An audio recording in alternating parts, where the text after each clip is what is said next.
August 26th, 1874. Shasta County, California. A man named John Baker stands on the gallows for the murder of George Klein, a mail carrier who he shot twice and stole $350 of tax money. But in his final moments, John Baker didn't confess again, didn't beg for mercy. He asked for permission to sing one last song, and they let him. Today's video, I'm going to be doing something a little different, and this is inspired by a trip that my wife and I took our sons, Ezra and Nico, to. We had always passed through the Shasta ruins on the way to our favorite lake, Whiskeytown Lake, which we lived about 10 minutes from, and always meant to stop. And finally, we had some time on a Sunday afternoon and decided we'd take the boys. We walked around the ruins and it was beautiful. It was very interesting. And then we noticed across the street that there is a museum. And so we decided, let's go check it out. We discovered the story of John Baker on a historical tour of Old Town Shasta on this plaque that we read above a restored gallows. The brutality of his crime was clear. John Baker had ambushed an unarmed mail carrier whose friends had begged him to carry a pistol with him while on the job. Klein refused, and sadly, his reluctance to carry a firearm led to his own demise. Baker shot him twice and robbed him. Justice was swift for John Baker. It was about 6 months from conviction to execution. But here's what haunts me about this story. In that final moment facing the rope, John Baker chose beauty over bitterness. He sang a song called Faded Flowers with what witnesses called considerable feeling. And my question is, why do we sing when everything is about to end? And what connects Baker's Gallows song to voices heard decades later in prison cells and prisoner of war camps? According to history, John Baker grew up on Hat Creek, uneducated, reckless, horse racing, gambling, drinking coal oil whiskey. But on December 31st, 1873, he crossed a line that couldn't be uncrossed. George Klein was carrying $350 in coins to pay taxes in Shasta. Baker knew about the money. He rode 30 minutes ahead of Klein, rode to Hat Creek Crossing, and waited. The tollkeeper at Pitt River Bridge was suspicious of Baker, and he even offered Klein a pistol, but Klein refused. He said he'd never needed one before. 3 miles past Hat Creek Crossing, John Baker drew his gun. He shot Klein off his horse, then rode up and finished him with another bullet. Klein's faithful horse stood over his body until they found him the next day. And John Baker, he buried the money at his father's house.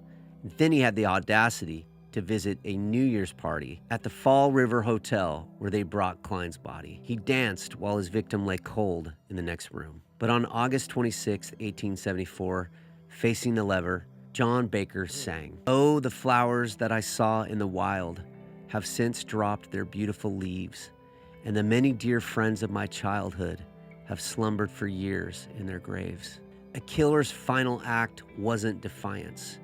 It was mourning for innocence lost and for time that steals everything we love. 60 years later, Louisiana State Penitentiary, another convicted killer is behind bars, but Hughie Ledbetter, better known as Leadbelly, wasn't singing goodbye songs. Leadbelly served multiple sentences from 1918 to 1934. Murder, attempted murder, assault. But where John Baker found poetry in ending, Leadbelly found power in enduring. Leadbelly recorded over 500 songs, preserving African American folk traditions from work songs to spirituals. Midnight Special wasn't just a song about a train. It was about a light cutting through prison darkness, about hope arriving in the darkest hour. The song talks about that train's ever-loving light, salvation on rails. Where John Baker saw faded flowers, Leadbelly saw approaching freedom. Same prison bars, different songs. Same human need to be heard. And despite Leadbelly's sordid past, his enduring legacy influenced many musical legends. Pete Seeger, Elvis Presley, the Beatles, the Rolling Stones, Creedence Clearwater Revival, Led Zeppelin, Pearl Jam, Nirvana. The list goes on. Leadbelly understood something profound. Sometimes survival isn't about accepting your fate. Sometimes it's about singing until the light comes. June 1944, Normandy, France. Captain Jack Tueller, a fighter pilot with more than 144 combat missions behind him. Tueller carried his trumpet everywhere with him, even attached to his parachute. He figured if he got shot down, he could play for prison guards, maybe earn an additional bar of soap or an extra ration. The night after D-Day, German snipers had killed 28 Army engineers at Tueller's makeshift airfield. One sniper remained, hidden in darkness, picking off anyone that moved. Tueller was 23 years old, orphaned at 5, raised by music when everything else failed him. And in that moment of terror, an idea came to him. He grabbed his trumpet and he played Lily Marlene, a German love song made famous by Marlene Dietrich. Tueller pointed his trumpet into the darkness toward an enemy who wanted him dead, and the sniper stopped firing. The next morning, Tueller's company captured that sniper. The German sniper was only 19 years old, just a kid like Tueller. The 19-year-old captive asked for the man who played the trumpet in the darkness. He said that when he heard that song, it reminded him of his fiancée, the song he planned to marry her to. Tueller met the captive sniper that night and shook hands through the barbed wire. Enemy to enemy, human to human. Music had built a bridge across a battlefield. So 3 men, 3 different types of captivity. John Baker, trapped by his own violence, facing ultimate justice. Leadbelly, imprisoned for his crimes, but defiant and singing toward his freedom. And Captain Jack Tueller, surrounded by enemies, using melody to find a shared humanity that ultimately saved his life. But listen to what connects them all. They all inherently understood that music carries something that words alone cannot. Baker's final connection wasn't spoken, it was sung. Leadbelly's hope wasn't reasoned, it was rhythmic. Tueller's empathy wasn't explained, it was played. And this brought something else to my mind. I wrote a song back in 2023 that I never did record, but it's coming from a place of a similar emotional captivity. Not behind physical prison bars, but trapped by my own mistakes, my own limitations, and coming from a spiritual place. My own desperate need to be seen and known. In the spirit of this video, I wanted to play a little bit of the song for you. It's called All I Want to See Is You.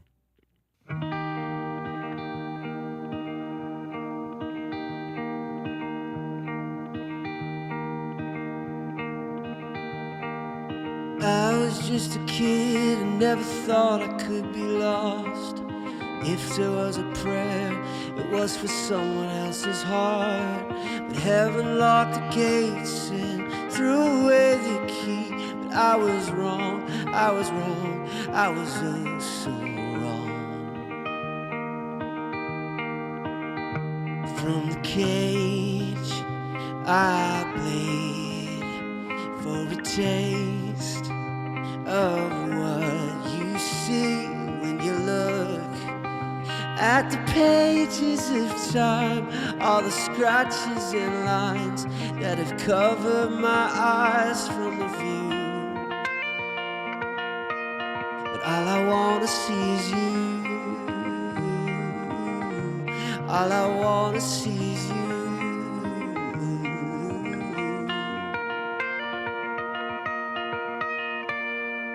And how I was mistaken, forsaking what I love. And when you set my table, the enemy sat down. But now I seek a solace in the presence of the one. Oh my Lord, oh my Lord, oh my Lord, Lord, Lord.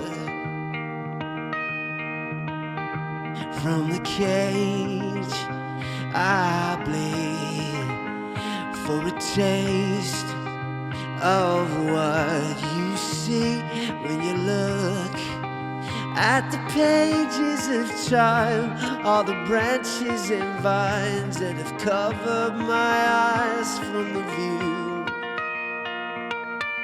But all I want to see is you. All I want to see is you. All I want to see is you. All I want to see is you.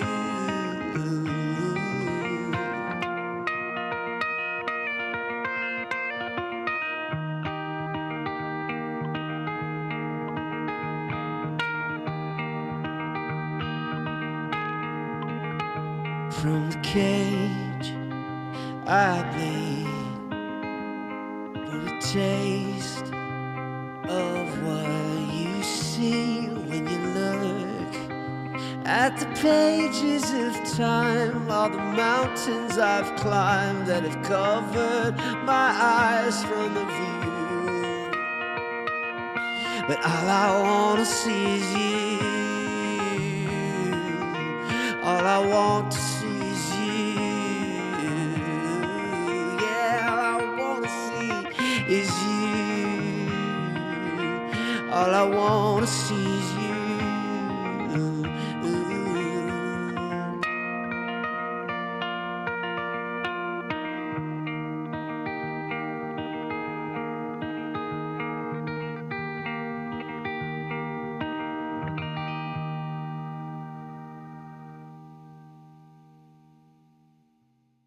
From a gallows in 1874 to a prison cell in Louisiana to the battlefields of Normandy, France in World War II to now, these songs keep echoing. John Baker sang of fading flowers. Leadbelly sang of lights approaching.